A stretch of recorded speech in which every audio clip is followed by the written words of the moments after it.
పరువంతా పక్కన పెట్టి కూలీల వేషం కట్టి అవమానాలెన్నో మోస్తూ అన్నీ చేస్తూ ఉన్నావా?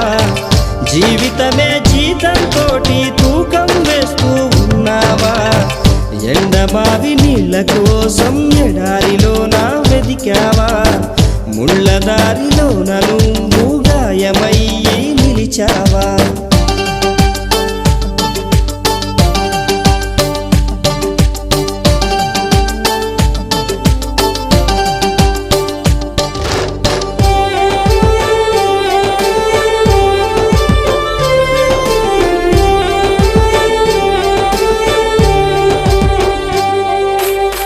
రక్తాన్నే పంచిన తల్లి, రాఖీని కట్టిన చెల్లి, నువ్వాడి పాడిన గల్లి చూస్తున్నది నీకై మళ్ళీ ఎదిగొచ్చి